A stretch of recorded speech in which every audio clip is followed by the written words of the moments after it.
ain't cheap hurdy. I've been reassembling some of the pieces, but it's pretty cut and dry, you know. Here's the 2 tins I was waiting on. I sandblasted those this morning, and I gave them a shot of black to kind of match the finish of the rest of the stuff. And the only other things that I really got put on was the intake manifold, which is pretty much 4 screws, the generator stand, and there's a couple of pieces of tin, one down here and one down here, that help deflect.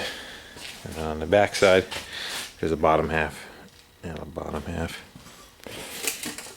And then just did one heater box. Problem is, I'm waiting on, I didn't paint everything, so now I'm kind of taking stuff apart and painting it. Kind of gives you an idea. So some of the pieces were the mustache bar. Gave that a shot. The back of the generator, where it meets the housing, wanted to clean that up. And then I also want to test the generator while it's outside of the vehicle before I go put it all together and find out my generator is a piece of crap. So it's fairly simple. I went to go look it up and I couldn't remember it and I couldn't find it, and then I just started hooking it up and then I remembered it. So pretty much ground the generator with ground, and this is the field. There's DF and D+. D+ just hooks right to your battery. DF is your field. That's what basically the signal from the generator comes to here, and it tells the generator how much power to put out. Anyway, so it's grounded and it's got a jumper going to that post. So DF is just grounded out, and this has 12 volts on it. So if I touch that to that should spin as a motor, but only do it for a second because it will overheat the generator. So now that it's spun like an electric motor, you know it's good. If it didn't, then you know you have bad brushes or some other internal issue. So I'm going to go put that in and continue reassembling it. So I'm going to get on that and see if we get that blower housing together. Alright, so let's talk on the other video about not wanting to use aftermarket sheet metal. And I'm going to kind of show you an example of what I'm talking about. I'm trying to put the blower housing back down on it. You can kind of see how this side fits up fairly snug. The screw hole's good. I have clearance around. This is the pivot for the cooling vanes in the housing. So that's that side. I'm going to show you the other side. You can see I'm smashed right up against it on that side. And I'm trying to tuck this whole corner of the structure down, but it's not going to let me go because it's binding between here and here. These two points are not allowing it to drop in. It's trying to drive itself into the tin there, and then the housing's trying to go back on this side. And also the front section, I kind of bent it down, but you can kind of see how it's got a gap in the top, and it's trying to pull down on the bottom. So that whole piece, this whole front section should be shorter and welded together because it sits on top of the head here. It's bolted down. It can't go down any further than that. So let's see what the issue is. So what I'm going to do is probably slice it here and here and allow that tab to kind of bend out and let the housing to fit down. You can even see from where the generator stand is, it still has to drop down that far yet. So again, that's why I was trying to find some original ones, but so be it, we'll make these fit. Alright, so I took my whiz wheel and I cut into there to give it some place to move, like you can see. And it dropped down. It's pretty much sitting down the saddle. There's a strap that I still have to put around on this that'll kind of suck it down a little bit. And then the linkage is now kind of clear. I also egged it out a little bit to give it a little bit more room, but basically there's a spring on it. You want to make sure that it can spring return, because right there is the full open position, I believe. And then it gets pulled closed on the thermostat, and as the thermostat heats up and warms up, it opens up and allows the air to flow across the heads. And when it's in the closed position, as it's cold weather and trying to maintain the temperature in the engine, these vanes close off. Here's the fan coming in, so it normally blows across the cylinders and down out the bottom. Instead, what it does is that airflow comes down through these, and it's going to go into what's called a heater box. That same airflow goes around through that heater box and comes out here, and then you get a cable operated lever on this side, and when you pull that,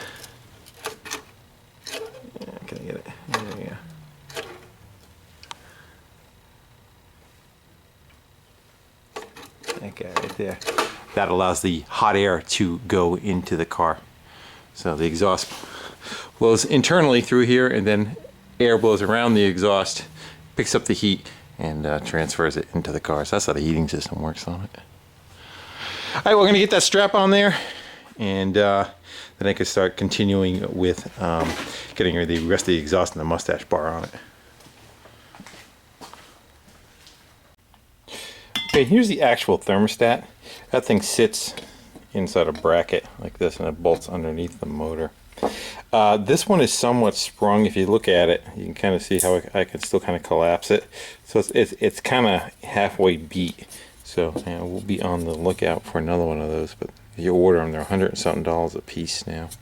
But I'll show you how they work. They're in the line of the exhausted heat air, not the exhaust coming out of the engine, but the fan. After it cools the jugs off, the air flows across this, and the hotter that air gets, as I set the napkin on fire behind it. I don't know if you saw that or not. Let's try it again. There you go.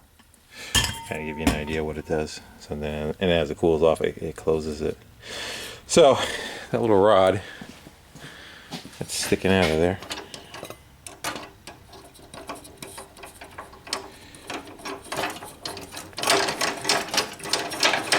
see, that bracket goes right here, and in the cold position when this thing is shut, it pulls on that rod. So now those fins are all closed across the back, and the air cannot flow across the jugs, and there's no airflow down here much. Until that starts getting hotter and hotter down in this location, and as it gets hotter, this expands, opens the fins, and the air cools off, and then as it cools off, it shrinks back down again, and that's how it maintains its temperature.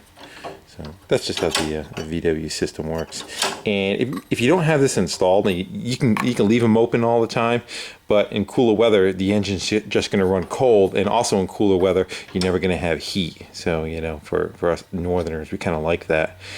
Again, like I said, when you shut those vanes off, and that fan air is not blowing across here anymore, it all blows out of these holes, and that works your again, going to your heater boxes and giving you some heat. So I'm going to get that together. I'm actually going to try cleaning. There might be some crap that's in the grooves down in here that is stopping it from closing. Kind of doubt it though. So we'll get that as best as we can, or I may even check the hoard, see if I have another one laying around, and we'll get that set up on there. Oh, the mess. Means I'm getting somewhere though. So now I'm down to just kind of like cleaning up the carb, and I'm going to soak it overnight. So I'm going to get ready to wrap it up, but you can kind of see she's pretty muddy on the inside, even on the inside of the accelerator pump. So I'm going to dip that in the acid bath, and got to strip it down just a little bit further, and let that soak overnight, let that get cleaned up, and I'll get on to rebuilding that carburetor. Probably in 2 seconds for you. So see you in 2 seconds. All right, well, it's about 14 hours later, and they've been soaking. Let's see what we got. See if they're any shinier than they were.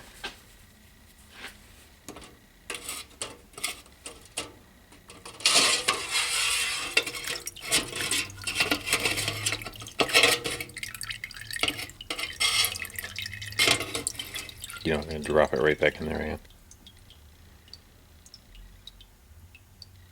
When you guys want to put a finger on that while I readjust, hold that for me, will you? Thanks.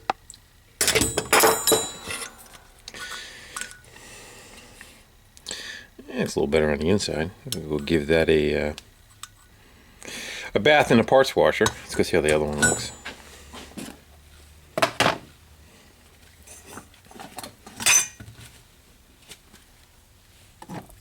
The other half anyway.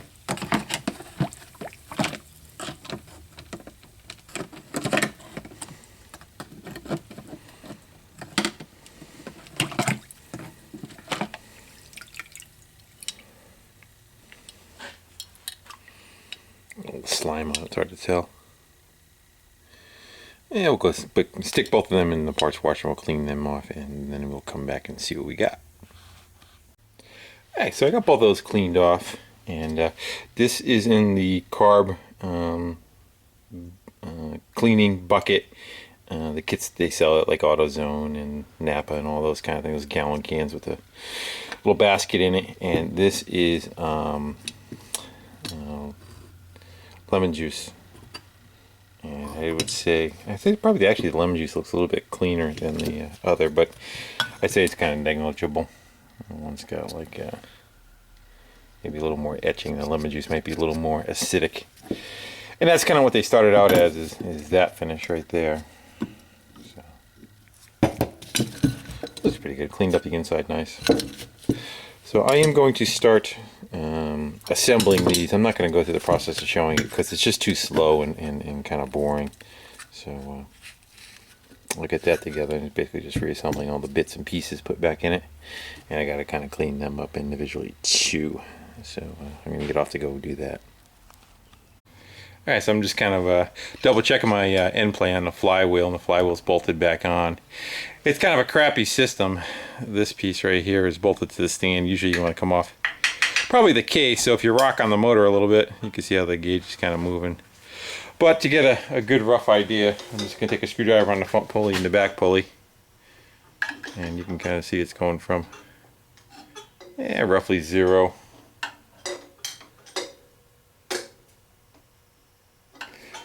See, I'm going to say 5. I'm going to say it's got about 5 thou end play on it. And the spec in the book is 3 to 5. And that's what we are and what we're supposed to be doing. And they're saying that they want the end play between 3 and 5 thou. And yeah, if you start getting up to about 6, then you're out. And then you can adjust that with shims. There's shims behind that flywheel. See if they show it somewhere. Might be right down in there. And you can increase or decrease the size of that shim to take some of that play out of there. But we're just going to leave everything well enough alone. Plus I have no shims to replace it with unless I cut open one of those other motors and start pulling it out of them. But there's a new rear main seal in there, and I think we're good to go. And unfortunately, the only thing I am waiting for, believe it or not, is this stupid thing, which is the oil strainer. I do not want to put this piece of crap back in there. So this job is probably going to be put on hold till that comes in, because I cannot put the oil in it and take it off the stand and be able to run it. But other than that, everything's ready to rock and roll. I can run some fuel lines in the fuel filter, but it's pretty much complete. So that's it for this guy until about 4 or 5 days till the strainers come in, and then we can run her. But I got other things to do, so I won't procrastinate. So this is my rear main seal that I took out of there, and although it's still flexible, it definitely was not keeping the oil on the oil side and the dry on the dry side. So that guy is junk, but there's a nice new one in there, so that should keep it mostly dry underneath it, along with the new pushrod tubes. Alright, so it's all together. It's probably about a week later. My strainers came in. Here's another spare for the trike. The trike needs one too, so that's what I was waiting on. So that is on the bottom. There is 3 quarts of oil dumped in it. I have my half of a bell housing from a bus on there with a starter. And fuel is run down to it, and it just kind of self-primed itself from gravity, and it already filled up the fuel filter and filled up the carburetor, and the accelerator pump works. So fuel's going all the way through the system already. And now I just have a test light hooked to the oil pressure switch, and I want to crank it before I put power to the coil. I want to crank it and make sure that the light goes out, that I build oil pressure. So that's kind of what we're going to go do right now, hopefully. And what I'll do is I'll pop you in the stand, and I got to go out back and jump the starter with a screwdriver. So we set you guys up so you can see. And let's have at it. I don't know if the starter is going to be good enough, but we're going to find out right now, I think.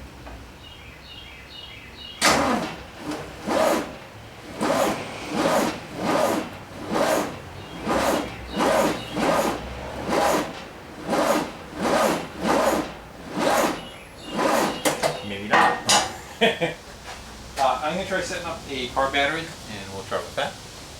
And I'll turn right back on in a second. I couldn't find cables, but I got my jumper, my battery charger hooked up with the jumper pack. Let's see if that will give it enough to spin.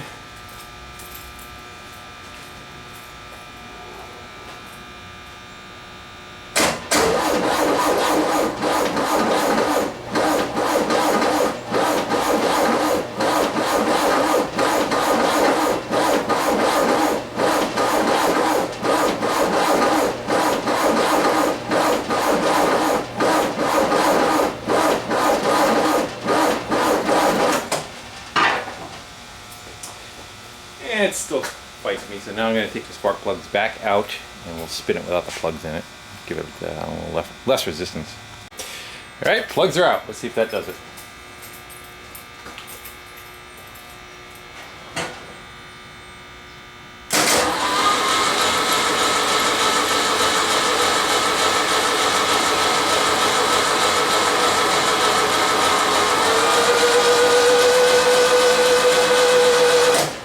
There you go. Alright. We got oil pressure. Now I'm going to put the plugs back in it. We'll put power to the coil and we'll see if she fires off. Alright, I got rid of that test light. We don't need that anymore. I'll use that same lead to run power to the coil.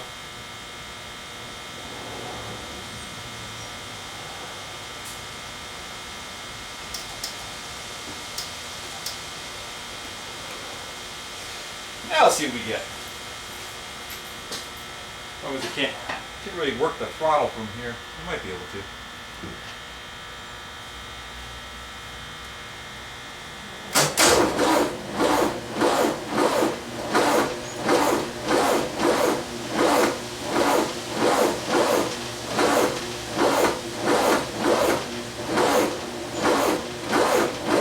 Okay, I'm out. That's just not spinning fast enough. I have another starter I gotta go get it. I was kind of hoping to get by with that one, but we'll see. Alright. I don't think our starter's going to be able to do it, but let's see what happens.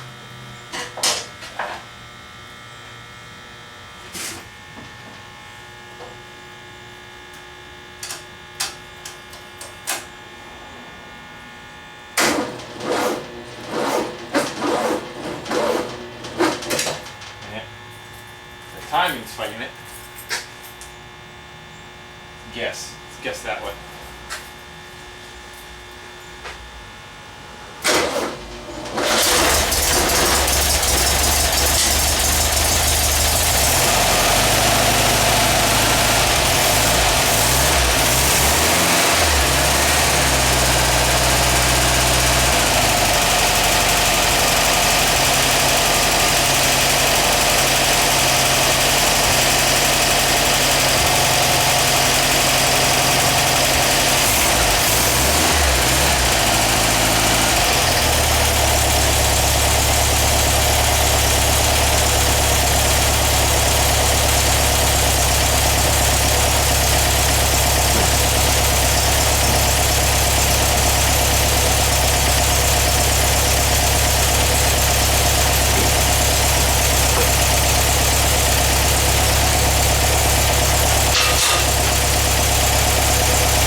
Sounds pretty good. One of the valves is tapping. I gotta readjust the valves. And it's burning off all the crap. Yeah, I think it's running out of gas too. Yeah, it's running out of gas.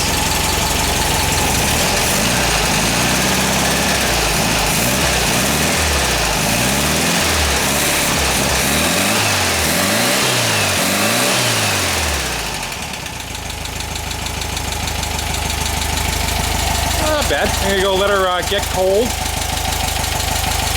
Okay, we're probably gonna dump some gas in that really quick and let it run for a while, let it cycle for temperature. I'm probably gonna pop the rockers back off again, retorque the heads, readjust the valves, and I think this motor is good to go. It's out of gas now. Shut it off. That arcing you saw over there was the on the end of the plug. It's missing the cover on the side and it was rubbing on the steel fuel line. It's alright. Now we just gotta get the rest of the truck done. Alright guys, again thanks for watching, commenting, subscribing, and hopefully the double cab will be, I'm hoping for this fall to be the project that kind of comes in, but I want to get the motor done and out of the way and possibly in it so that it can kind of yard drive later.